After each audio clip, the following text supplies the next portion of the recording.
सभी साथियों को नमस्ते। आप सभी का इस ई लर्निंग वीडियो में स्वागत है। इस वीडियो के द्वारा हम माहवारी की प्रक्रिया व गर्भधारण कैसे होता है के बारे में विस्तार से जानेंगे। अब हम माहवारी व गर्भधारण की प्रक्रिया के बारे में चर्चा करेंगे। विभिन्न स्थितियों में महिला कब गर्भधारण कर सकती है, इसको समझने के लिए ये जानना जरूरी है कि गर्भधारण करने के संभावित दिन कौन से होते हैं और मासिक चक्र और गर्भधारण में क्या संबंध है। माहवारी सामान्य रूप से लड़की के 10 से 14 वर्ष की आयु के बीच किशोरावस्था में पहुंचने पर शुरू होती है और 45 से 55 वर्ष के बीच माहवारी आना बंद हो जाती है। माहवारी प्रत्येक 21 से 35 दिनों पर आती है और 3 से 7 दिन तक रहती है। मासिक चक्र औसतन 28 दिन का होता है। हर महीने महिला का शरीर गर्भधारण की तैयारी करता है। अंडाशय से एक अंडा निकलता है और गर्भाशय एक भ्रूण के पोषण की तैयारी करता है। गर्भाशय को अधिक रक्त प्राप्त होता है और उसकी सतह मोटी व गदगदी होती है। यदि महिला उस माह गर्भधारण नहीं करती तो यही सतह टूटकर गिरने लगती है, जो मासिक स्राव के रूप में शरीर से बाहर आ जाती है। यह प्रक्रिया मासिक चक्र के रूप में हर महीने दोहराई जाती है। अब हम यह जानते हैं कि गर्भधारण की संभावना मासिक चक्र के किन दिनों में अधिक होती है और क्यों। जैसा कि पहले बताया है कि अंडे को ग्रहण करने के लिए गर्भाशय की परत मोटी होना शुरू हो जाती है। आमतौर पर अंडाशय से अंडा परिपक्व होकर 11 से 14 दिन पर निकलता है और 48 घंटे तक जीवित रह सकता है, परंतु अन्य परिस्थितियों में अंडा पहले या बाद में भी निकल सकता है। क्योंकि शुक्राणु सामान्यतया महिला के प्रजनन अंग में 3 दिन तक और अधिकतम 5 दिन तक जीवित रह सकते हैं, इसलिए गर्भधारण की संभावना मासिक चक्र के 8वें दिन से 20वें दिन तक अधिक होती है। इसीलिए माहवारी के 8वें से 20वें दिन तक असुरक्षित दिन कहे जाते हैं। माहवारी के पहले से 7 दिन और 21 से 28 दिन सुरक्षित दिन कहे जाते हैं।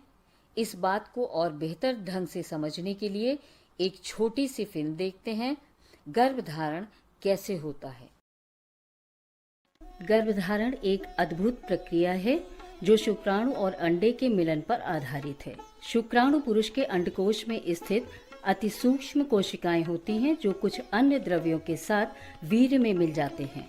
वीर्यपात के समय यही वीर्य द्रव्य के रूप में पुरुष के लिंग से बाहर निकलता है। अंडे महिला के अंडाशय में रहते हैं। मासिक धर्म को नियंत्रित करने वाले हार्मोन्स हर महीने अंडों को भी परिपक्व करते हैं।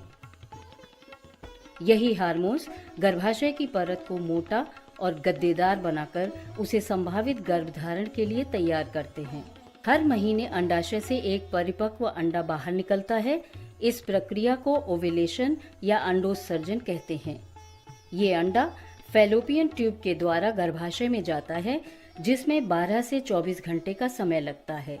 वीर्य जब योनि में प्रवेश करता है तो शुक्राणु अंडे की तलाश में गर्भाशय ग्रीवा, गर्भाशय या फैलोपियन ट्यूब में जा सकते हैं। अंडे के बाहर आने की प्रतीक्षा में ये शुक्राणु महिला के शरीर में 5 दिन तक जीवित रह सकते हैं। वीर्यपात के दौरान लाखों शुक्राणु योनि में प्रवेश करते हैं, मगर केवल एक शुक्राणु ही अंडे से मिलता है और गर्भधारण का कारक बनता है। शुक्राणु जब अंडे से मिलता है तो उस प्रक्रिया को गर्भाधान या फर्टिलाइजेशन कहते हैं। इसके बाद निषेचित अंडा भ्रूण बनकर गर्भाशय में प्रवेश करता है। यह भ्रूण गर्भाधान के 3 से 4 दिनों में गर्भाशय में पहुंचता है और गर्भाशय के अंदरूनी परत के अंडे के चिपकने योग्य मोटी गद्देदार होने तक वहीं रुकता है। भ्रूण का गर्भाशय की अंदरूनी परत में धंस जाना ही गर्भधारण की शुरुआत है, जिसे इम्प्लांटेशन कहते हैं।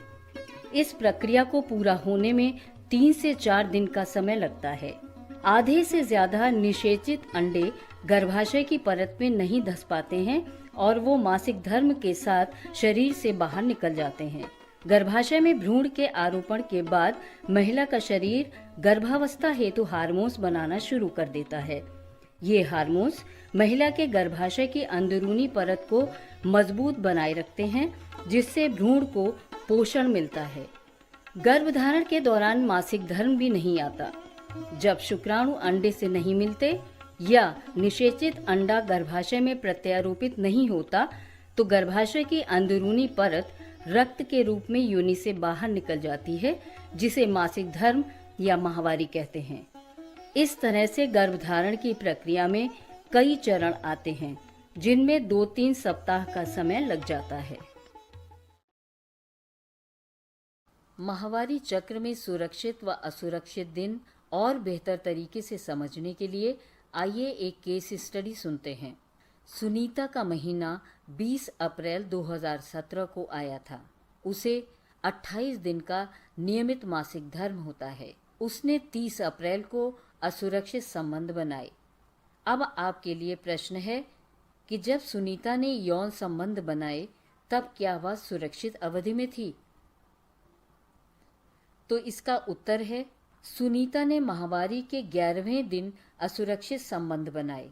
जैसा कि हमने पहले देखा कि मासिक चक्र के 8 से 20वें दिन असुरक्षित दिन होते हैं, अतः सुनीता असुरक्षित है।